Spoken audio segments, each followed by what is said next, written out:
Hello बच्चों, बाल मंदिर के इस YouTube चैनल में आपका स्वागत है। बच्चों, आज हम लोग बात करेंगे समाकलन गणित के बारे में। समाकलन के बारे में आज हम कुछ चर्चा करेंगे। समाकलन को थोड़ा सा समझने की कोशिश करेंगे। समझना ये क्या कंसेप्ट है, कैसे इसको हम करेंगे। देखो, ध्यान रखना बच्चों, अगर हमें कोई क्षेत्रफल निकालना हो, हमें अलग अलग आकृतियों का क्षेत्रफल निकालना हो, तो हमारे पास फॉर्मूले हैं। अगर मैं त्रिभुज का क्षेत्रफल निकालूं तो क्या होगा, 1/2 इंटू आधार इंटू ऊंचाई। आयत का क्षेत्रफल होगा तो क्या होगा, लंबाई इंटू चौड़ाई। ठीक है ना। और इस तरह से अलग अलग सूत्रों के मतलब अलग अलग आकृतियों के क्षेत्रफल हमारे पास दिए होते हैं। पर अगर कोई अनियमित आकृति का क्षेत्रफल नहीं, तो मैं गिवन नहीं है, तो हम किसका उपयोग करते हैं, समाकलन का। तो ध्यान रखना, समाकलन का मेन उपयोग क्या है कि अनियमित आकृतियों के क्षेत्रफल को ज्ञात करने के लिए।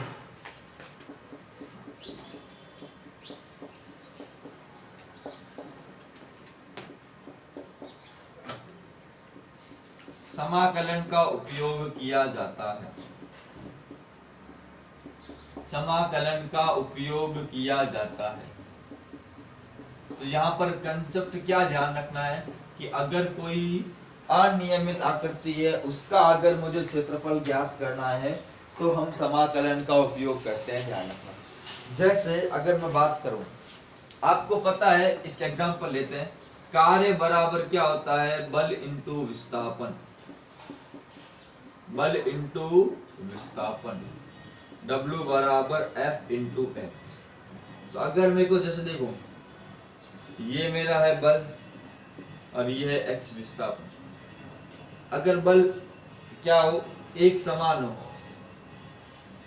एक ग्राफ ये है, यहां पर क्या है, इस ग्राफ में क्या है, इस ग्राफ में बल का मान, इस ग्राफ की बात कर रहा हूं, बल क्या है, अचर, नियमित है। ध्यान रखना, जब भी हम बात करेंगे बल, और इस ग्राफ में बल क्या है, बल एक अचर है,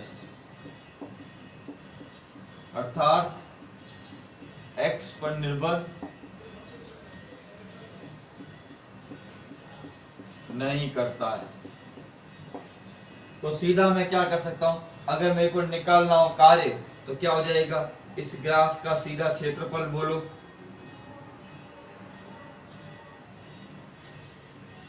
तो W बराबर क्या हो गया, F इंटू एक्स। विस्थापन ले लिया, 0 से लेके विस्थापन क्या हो गया, x। इसको मैंने विस्थापन लिख लिया, F इंटू एक्स, या W बराबर एफ एक्स, ग्राफ का क्षेत्रफल। यहां तो कोई प्रॉब्लम नहीं, आप सीधा f की वैल्यू पुट कर लो, x की वैल्यू पुट कर लो, आपको आंसर मिल जाएगा।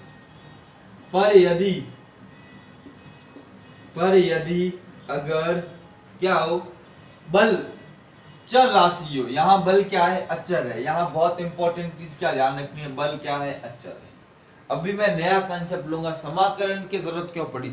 यहां तो हमको कोई समाकलन नहीं करना पड़ता, पर समाकलन की जरूरत क्या पड़ी उसको समझते हैं। तो एक बार आप इसको नोट करो, फिर मैं आपको बताता हूं कि समाकलन की जरूरत पड़ी क्यों, वहां पे हमें समाकलन क्यों करना पड़ा,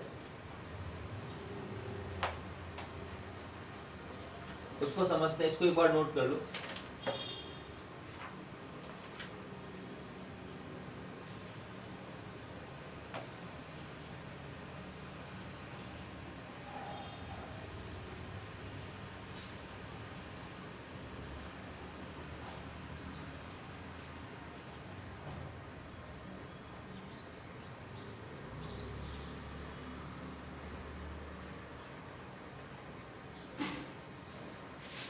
ठीक है, जो ये हो गया। अब समझते हैं बल वाला।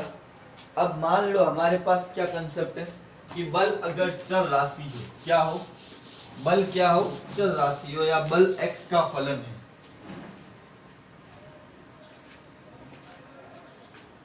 यदि बल F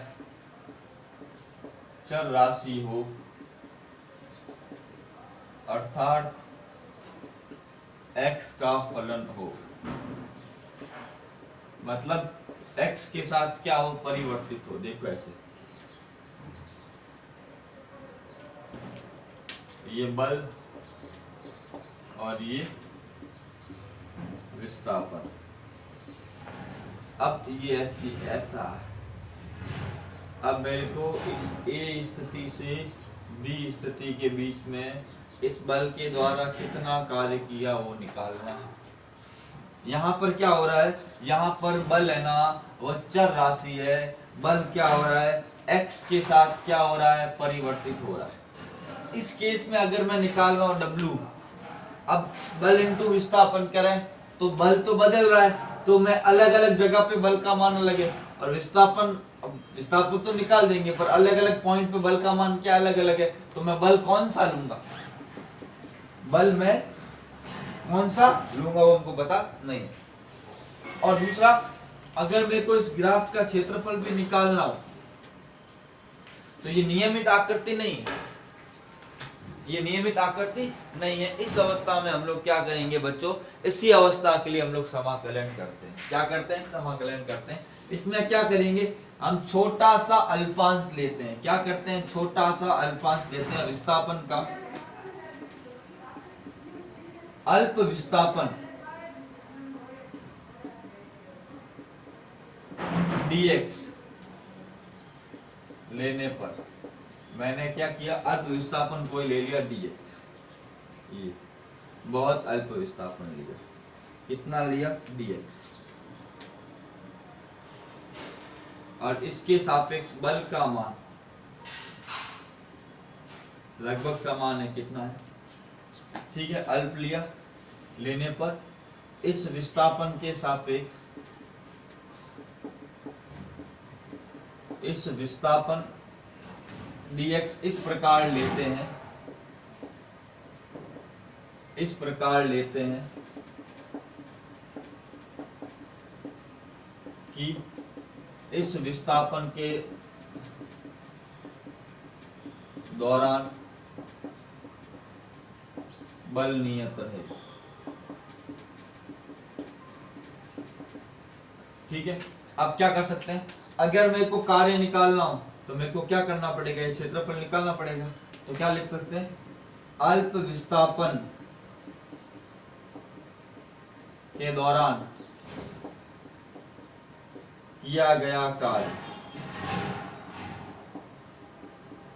dw, कार्य क्या होता है, इस ग्राफ का क्षेत्रफल लिख सकते हैं। इस ग्राफ का क्षेत्रफल क्या होगा, ये f है और ये क्या, ये पूरा f है, ये यहां से ये, और ये क्या है dx, क्या हो जाएगा dw बराबर f इंटू dx।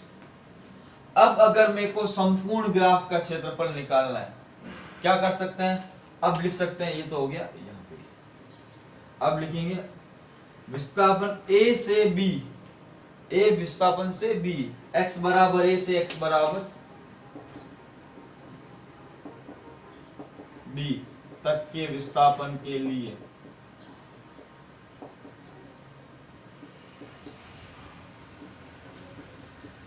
किया गया। अब हम लोग क्या करेंगे, इसके लिए हम क्या करेंगे, समाकलन करेंगे, और वो समाकलन नीचे जगह है, एक बार देखो, देखने दो,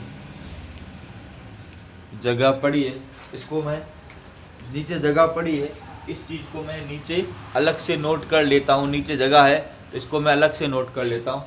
क्या हो जाएगा ये, यहाँ W बराबर, ये समाकलन का साइन है F। अब यहाँ ध्यान रखना, अलग अलग जगह पे बल का मान अलग है, तो F क्या है, x का फंक्शन है, तो F इंटू x, साथ में क्या आ जाएगा dx, और यहाँ पे लिमिट आ जाएगी x बराबर a से x बराबर b। ये इस तरह से ये अपने समाकलन की है, इसको समझेंगे पूरा, ध्यान रखना।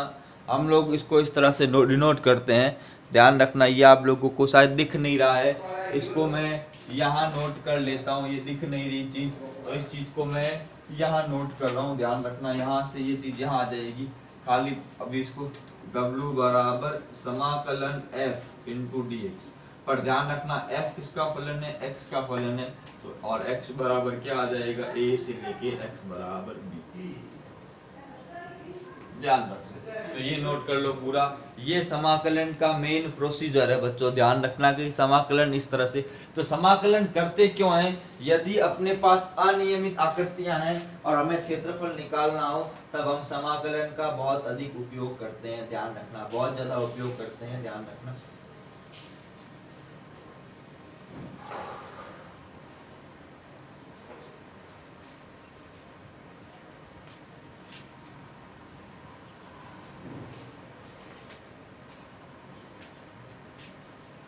हो गया बच्चों ये। अब अगर इसको आगे समझते हैं हम लोग, इसको इरेज कर देते हैं, ध्यान रखना। तो समाकलन का मेन लॉजिक क्या है? यदि हमें अनियमित आकृतियों का क्या निकालना है? क्षेत्रफल निकालना है, ध्यान रखना। यदि हमें अनियमित आकृतियों का क्षेत्रफल निकालना है तब हम क्या करेंगे? समाकलन करेंगे। जैसे कार्य निकालना हो तो ध्यान रखना, ये सब W बराबर fx इंटू क्या आ गया? dx, ये आ गया a से b। तो ये इस चीज को कार्य के रूप में मैंने आपको पूरा समझाया। ये समाकलन का बहुत महत्वपूर्ण सूत्र है, ध्यान रखना, ठीक है ना। तो इसको जनरल सामान्य रूप लिखते हैं। जनरल फॉर्मूला क्या होगा? क्या हो जाएगा? gx, मान लो कोई हमें निकालना हो समाकलन, और किसका है? fx का, किसके सापेक्ष? x के सापेक्ष, ठीक है। ये x1 से x2, ये इसका एक सामान्य जनरल रूप है, ध्यान रखना। ये समाकलन का कैसा रूप है? जनरल रूप है, ध्यान रखना। तो ये आपको पता होना चाहिए, इस तरह से आपको समझते हम लोग। और ध्यान रखना, अब मैं एग्जांपल लेके आपको बताऊंगा कैसे हमें करना है, क्या फॉर्मूले। पर ध्यान रखना, दो प्रकार का समाकलन होता है। समाकलन कितने प्रकार का होता है? समाकलन दो प्रकार का होता है। समाकलन दो प्रकार का होता है।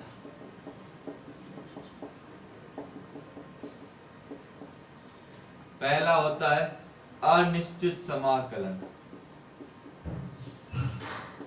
जिसमें कोई लिमिट नहीं होती, कोई निश्चितता नहीं होती। इसको ऐसे लिखते हैं, gx बराबर fx इंटू dx, समाकलन कर दिया। इसमें कोई लिमिट गिवन नहीं होती, यहाँ कोई लिमिट की आवश्यकता ही नहीं होती। और दूसरा जो समाकलन होता है उसको बोलते हैं निश्चित समाकलन। नाम से ही क्लियर है, एक अनिश्चित और एक क्या है? निश्चित है। gx बराबर क्या हो जाएगा? fx इंटू dx, लिमिट आ जाएगी x1 से x2। इस समाकलन को हम कहते हैं निश्चित समाकलन। क्या कहते हैं? निश्चित। तो एक समाकलन तो क्या हो गया? अनिश्चित समाकलन, और एक समाकलन क्या हो गया? निश्चित समाकलन हो गया। क्या हो गया? निश्चित समाकलन हो गया। और ध्यान रखना, एक और बहुत इंपॉर्टेंट पॉइंट है, इसको नोट कर लो। एक और बहुत इंपॉर्टेंट पॉइंट आप लोगों को बताने वाला हूँ, बहुत ज्यादा इंपॉर्टेंट है, एक बार आप इसको नोट कर लो।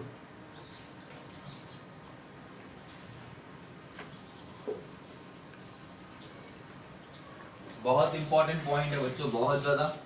नोट में पॉइंट लिखते हैं, ध्यान रखना, इसको हम समझते हैं।